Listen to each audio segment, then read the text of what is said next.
I stood in the dark hallway, my back pressed against the cold wall. A thin strip of yellow light spilled out from under the garage door. Inside, Josh's voice echoed low and smug, like he just won a game I didn't even know I was part of. I already have a slave to control. I froze. Not the kind of freeze that lasts a few seconds, but the kind that makes your whole body pull inward, like someone just drained the warmth out of you. My hands shook. My breath thudded hard in my chest, and my heart felt like a heavy stone had been dropped on it. His voice was real. Every word hit the concrete like metal on metal, cold and sharp. I didn't recognize that man anymore. The Josh I loved wasn't someone who bragged about power, but the voice coming from that garage belonged to a different version of him, someone I had never really looked at. A few hours earlier, my morning looked ordinary enough to seem harmless. I opened my laptop to check my accounts, planning to match a few expenses, but the first number made me stop. A strange transaction from the week before, big enough that I read it 3 times. I thought I misread it. I refreshed the page. Still there. I called the bank. The woman on the phone sounded mechanical, but she couldn't hide her confusion. Your card is already over the limit, and several recent payments were declined. I sat up straight, like someone had yanked the chair out from under me. I didn't use the card. Our system shows chip and pin, which means the card was used physically. My hand went to my wallet. The card was right there, cold, thin, innocent. When I hung up, my inbox filled with warning emails about a loan I'd never applied for. Across the kitchen, bills were spread all over the counter like a storm of paper no one had cleaned up. I just stood there, in the middle of the mess, not understanding how everything had blown apart in a single morning. That night, Josh came home late. His eyes flicked over the pile of bills, then settled on my face for just a second before he looked away. "I'm home," he said, his voice steady like nothing was wrong. I tried to start a conversation. "Do you know anything about these charges? The bank said—" "Don't worry about it," he cut in. "Everything is under control." Under control. Hearing that made my stomach twist. If everything was really under control, why did it feel like I was sinking into wet sand? Josh avoided my eyes through the whole dinner. He ate fast, barely spoke. Every question I asked got a short, clipped answer. At one point, he kept checking the time, like he couldn't wait to get out of a room that had me in it. I knew then that something was wrong. I just didn't know how wrong. And then, a few hours later, I heard his voice in the garage. I wasn't trying to listen in. I was just passing by to grab a jacket from the hook, but his voice carried right through the door. "Nah, man, I already have a slave to control. She won't do anything against me." My heart dropped. I stepped back like someone had shoved me in the chest. Slave. Who did he just call a slave? I didn't need to guess. I knew. I knew instantly. The first thought that tore through my mind, so this is how he talks about me when I'm not there. The second thought followed, quiet but brutal. And in his story, I'm not a wife. I'm a tool. Everything hit at once. Hurt, confusion, fear, like 3 streams of water trying to fill the same small glass inside me. My hands were so cold, I had to rub them together just to stay steady. I forced myself to take a breath, but it only made it halfway into my chest. I heard him chuckle, heard footsteps shifting in the garage. He was relaxed, confident, bragging about a win I didn't even know I was part of. I backed away from the door, slow and silent. The hallway felt long and dim, and the space between me and my own husband suddenly felt impossible to cross. In that moment, there was one thing I knew for sure. I couldn't keep living in the dark. I had to know what was really happening to me. Even if the truth shattered the marriage I once thought was safe. I stood in the living room, watching the soft yellow light fall over the cluttered dining table. Everything looked unfamiliar. Inside me, only one thing stayed clear. I would find the truth, no matter what it pushed me up against. I barely slept after that night. His words in the garage kept looping back, echoing straight into my chest. But the next morning, when the light pushed through the living room window, I knew I couldn't let emotions drive me. I needed the truth. I needed proof. I needed to understand exactly what Josh had dragged me into. I opened my laptop, my hands still a little shaky, but my mind finally sharper. If he saw me as a slave, then what exactly was he controlling? And since when? I pulled up the last 6 months of transactions. The numbers popped onto the screen quietly. But they said more than any apology ever could. Dozens of small withdrawals, steady and repetitive every week. Easy to overlook at first glance, but together they added up to something big. No real explanation. No spending pattern like that before. I switched to the credit account section. One line made my breath slow to a stop. New account under your name. Activated. My heart dropped onto the keyboard. A new credit account. Under my name. Opened 3 months ago. I called the bank right away. The woman who answered sounded cold but not careless. I asked about the new account. There were a few seconds of silence before she replied, the account was activated using the secondary contact on file. Who's the secondary contact? Josh Tanner. He confirmed the authority to set the limit. I didn't respond right away. I just stared out the window, where the morning light fell calmly across everything, like the world was still normal. But it wasn't. Nothing was normal anymore. She asked if I wanted to file a dispute. I told her I needed to check something first and hung up. From that moment on, everything Josh had been doing suddenly made sense. Or more accurately, all the things I'd brushed off finally lined up into a clear picture. He'd been going out at night a lot, saying he had urgent meetings. What kind of meetings happened 3 or 4 times a week? His phone was always face down on the table, like even a glance from me would expose something he didn't want seen. Sometimes it rang. He saw the caller ID and instantly hit decline.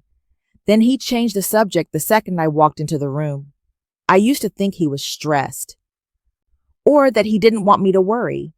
I had no idea how many signs I'd ignored for how many months. That night, I tried talking to him. I didn't bring up what I'd heard in the garage. I wanted to watch his reaction without warning him. Can you tell me what's going on with those transactions? Josh didn't look at me. He just shrugged. I've got it handled. You don't need to get involved. That sentence sounded light, but it felt like a door shutting right in my face. His eyes weren't warm anymore. They looked like the eyes of someone checking whether I was about to step out of the script he'd written for me. One question echoed in my head. If he had everything handled, then why was I the one carrying the debt under my name? But I didn't say it. I just watched him. Small memories started coming back like scattered snapshots. Moments when he signed a dinner bill and slid the paper toward me so I could sign for convenience. The time I asked for his email password to send a file, and he jolted like I dropped a secret onto the floor. And that half-joking, half-true comment one night while he was fixing his laptop, money works better when one person is in charge. I laughed back then, thinking he was just talking nonsense. Now I understood. He'd believed that for a long time. My heartbeat quickened as I opened the security alerts folder in my email. Several bank notifications had been rerouted to an address I didn't recognize. I went through each line. A few warnings about irregular transactions. A few notices about credit limits. But my inbox had been completely empty. Josh had changed the email for alerts, which meant he hadn't just used my card, he'd actively hidden every trace of it. My throat tightened. How long had he been preparing this? And for what reason? That question dug into me, leaving a coldness deeper than fear. I got up and walked into his small office. I didn't know what I was looking for. I just knew the truth wasn't in anything he said anymore. It was in whatever he'd been hiding. The second drawer stuck a little, and I had to pull harder. A stack of papers slid to the side. On top was a thin white envelope, not thick like a bill, but not light like a letter. I pulled it out, opened it, and there it was, a page printed clearly with the words, Loan Agreement, Primary Holder, Mara Tanner. I felt like I'd just missed a step with nothing underneath to catch me. My eyes ran through each line. The loan amount, the disbursement date, the scanned signature, my name, but not my handwriting. I set the paper down on the desk. I didn't move for a long moment. I just stared at it like it was proof of something I didn't want to believe. I thought the slave comment was the worst part, but it wasn't. It was only the tip of the iceberg. I pulled in a slow breath, trying to keep my voice steady even though I was alone in the room. I knew this was only the first layer, the top layer, and beneath it, there were probably more levels I wasn't ready to see yet, but would have to face anyway. I folded the contract. The shaking in my hands had shifted into something else. Resolve. If he could build an entire system to control me, then I could build myself back up to step out of it. And I would, no matter where it led me. I sat in the small office, the light from my laptop screen hitting my face like it was shining directly onto a truth I couldn't avoid anymore. The loan agreement under my name was still right beside me, but now it felt like only the starting point. If Josh had built one layer like that, there were definitely deeper layers underneath, and I needed to see all of them before I faced him. I typed into the search bar, financial abuse signs. Dozens of articles appeared. I opened them one by one, reading every line, not fast, not rushed, but deliberately, like cutting through layers of ice to expose what was buried at the bottom.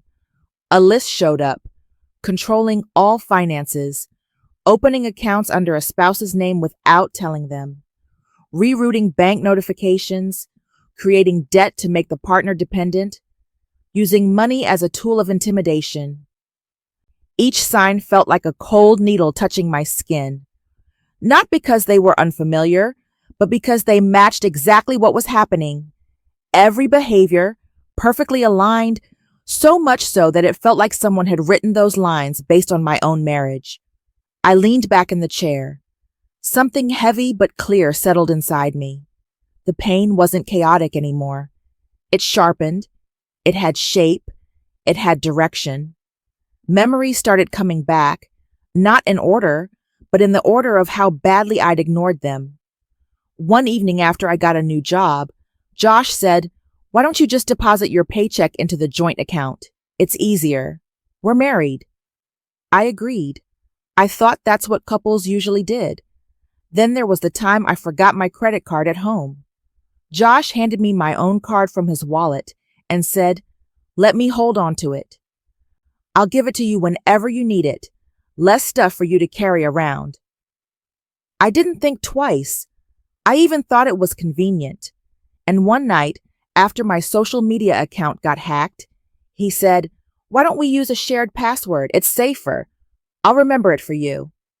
It sounded harmless. I nodded because I just wanted some peace of mind. Those 3 memories, on their own, didn't look threatening. But side by side in my mind now, they formed a neat little network, built to make me dependent without realizing I was being boxed in. I closed my eyes for a moment, not to avoid anything, but to admit that I'd been manipulated for longer than I ever thought. I opened Josh's phone bill again, the one I found in the drawer. A list of incoming and outgoing calls showed up. Not many people. But one name repeated almost every day: Trent. I remembered Trent, Josh's old friend, the one who always talked about power, stability, and control, like they were the measures of success. I never liked him. He always made me feel like women were meant to stand behind men, keeping everything steady so they could go do big things. Looking at that call log, my heartbeat kicked harder. Josh called Trent before the strange transactions, before the nights he disappeared, before the night I heard him talk about having a slave in the garage. A thought surfaced, quiet but sharp as a needle. Josh didn't slip into this controlling behavior on his own. He was guided, encouraged, or worse, cheered on. I opened the voicemail tab.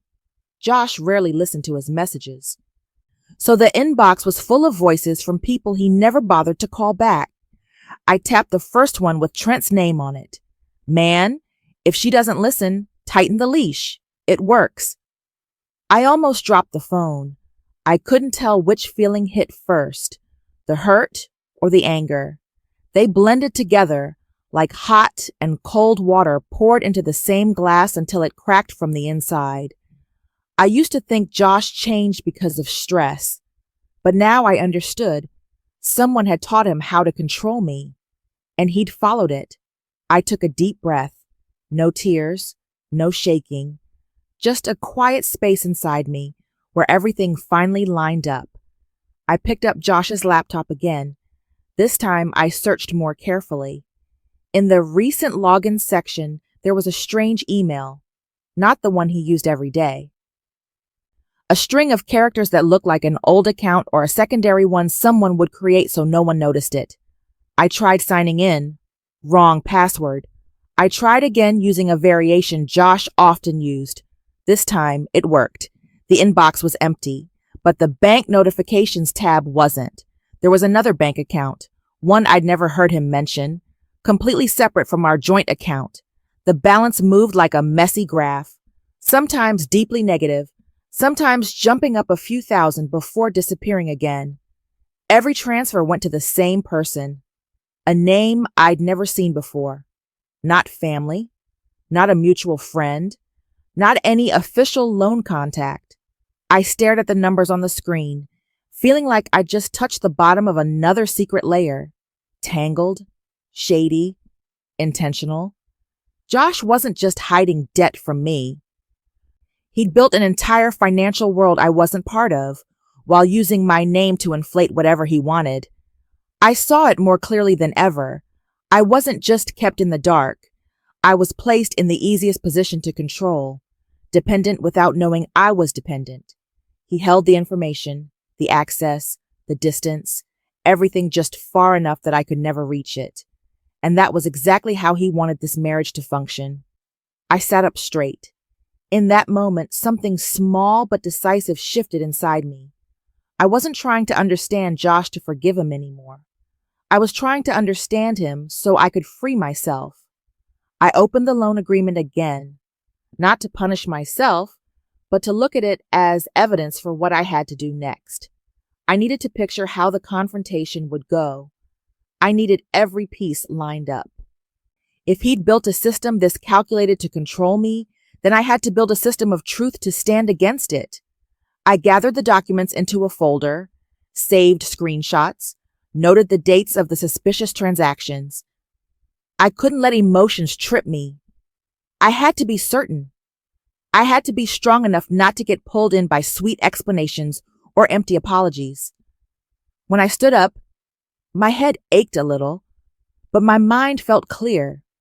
I whispered to myself, a quiet promise, but a firm one. I need to know what truth I've been living in, and I would, even if that truth tore apart whatever was left between us. I spent the entire afternoon pulling everything together. There was no shaking this time, just a cold, exact kind of focus. I printed statements, marked the suspicious withdrawals, took screenshots of the credit accounts opened under my name, saved copies of the hidden email Josh used for bank alerts. The voicemails from Trent went into their own folder, arranged by date. When everything lay in front of me on the wooden table, it felt like I was staring at slices of my own life being choked off piece by piece. How long had I lived next to this man? And how long had he seen me as something to manage instead of someone to love? Part of me wanted to cry, but another part, stronger, burned quietly inside me. A small flame, steady and unmistakable. I knew I'd reached my limit, and that limit was the starting point of the confrontation I could no longer avoid. Josh came home right after sunset. I heard the front door close, the keys hitting the metal tray by the entrance. Those sounds used to make me feel safe, but tonight each one felt heavy, like a signal that the confrontation was finally here. He walked into the living room and saw me standing by the table with the stack of documents laid out. His eyes skimmed over the papers, then landed on me. In that single second, I saw it. The flash of caution in his face. So quick most people wouldn't notice, but I did. "What are you doing?" Josh asked, trying to keep his voice steady. I didn't dance around it. "I want to talk." He sighed, like this was something he'd been tired of for a long time. "Mara, I told you, all of that. Tonight there's no 'I'll handle it', no avoiding. We're talking about this right now." The air in the room felt stretched tight. We were only a few steps apart, but it felt like a long, invisible wall stood between us. I placed the first bank statement on the table. "Explain this." Josh glanced at it, then shrugged. "Just some things I needed to cover. Nothing major." I put down another. "And this? And this?" My voice wasn't loud, but every word was clear and sharp. Josh's calm started to crack. "I told you, I've got it handled." "What about the credit account under my name?" I held up the printed contract. His face shifted for a split second before going blank again. "Mara, you're blowing this out of proportion." No, I wasn't. I was finally looking for the truth. I looked straight at him. "Who gave you the right to sign my name?" Josh straightened up, his face darkening. "I did it to help both of us. You don't understand finances, so I had to take charge." The words hit me like a slap, but I didn't even blink. He started to lose his temper. His voice rose. "Everything I did was for our future. You're blowing it all out of proportion." I didn't back down. "You called me a slave to Trent. Was that for our future too?" Josh froze, completely still, like I'd just torn down the last curtain he'd been hiding behind. I repeated it, slow and clear. "I heard you. In the garage." There was nowhere left for him to dodge. No words he could throw at me that wouldn't be weighed against the evidence on the table. Josh sucked in a sharp breath. Then, as if something heavy pressed down on him, his shoulders dropped. He didn't try to look strong anymore. That night, I was just saying stuff. I didn't mean it. "Really?" I asked, my voice flat. "Because what you said doesn't stop at just one night." I placed Trent's voicemail on the table. Just opening it would let anyone hear him telling Josh to tighten the leash. I didn't even need to play it. The fact that it existed was enough. Josh sank into a chair and buried his face in his hands. He wasn't angry anymore. He wasn't denying anything. What was left was a stripped-down kind of desperation. "I didn't want you to know I was broke," he said, his voice rough. "I lost a big contract. Our savings were basically gone. I didn't know how to tell you." I stayed quiet. Let him keep talking. No rescuing. No interrupting. "I was scared you'd leave me," he whispered. "Scared you'd see me as a failure, and one day you'd decide to walk away. And I couldn't handle that thought." "And you thought the best way was to tie me down with debt?" I asked it without raising my voice, just stating it plainly. Josh's hands tightened. "I just wanted you not to leave. If you needed me, if our finances were linked, then..." He didn't finish the sentence because even he knew it couldn't sound reasonable anymore. I looked at him, a man falling apart out of fear. But that collapse didn't erase what he'd done, and then he said the last thing, quiet but sharper than anything before. "Having control made me feel safer." A cold wave moved through me, not from shock, from clarity. Josh hadn't just made mistakes. He deliberately chased his own sense of safety by taking away my freedom. A wave of emotions hit me at once: hurt, anger, disappointment, and a little pity I wished I didn't feel. But underneath all of it, there was one thing I knew for sure. Pity doesn't save a toxic marriage, and it definitely doesn't save me. I stood up and gathered my documents. Josh looked at me, panic flashing in his eyes. "Mara, don't do this. We can get through it. I just need time. I'll fix it." I shook my head, not angry, not yelling, just the truth. I want to separate our finances, and after that, I want to separate our lives. Josh shot to his feet and stepped toward me. Don't do that. I love you." I took half a step back, not because I was afraid of him, but because I'd heard that line too many times whenever he wanted to cover something up. "If you need control to feel loved," I said, looking straight at him, "then this isn't love." Josh collapsed into the chair again. There was nothing left for him to say. No excuse big enough to cover the truth. He chose control over respect, fear over honesty. I walked toward the door. Each step felt lighter than the one before, not because I suddenly became strong, but because I finally stopped lying to myself that things were still okay. My hand closed around the doorknob. I took a long breath.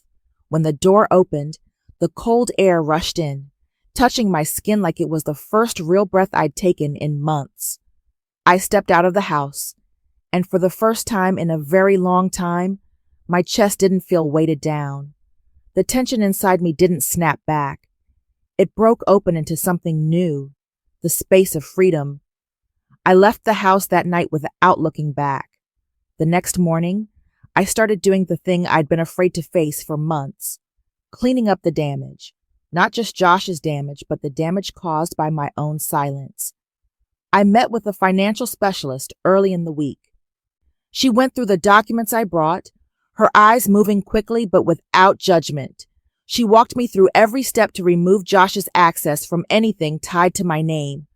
We filed fraud reports, froze the accounts opened without my consent, and built a new profile so I could start again from zero. When she asked where I wanted my paycheck to go, I didn't hesitate. A different bank, completely new. That answer felt like lifting the last heavy curtain off my chest. That night, I changed every password, shared nothing, saved nothing on any device Josh had ever touched.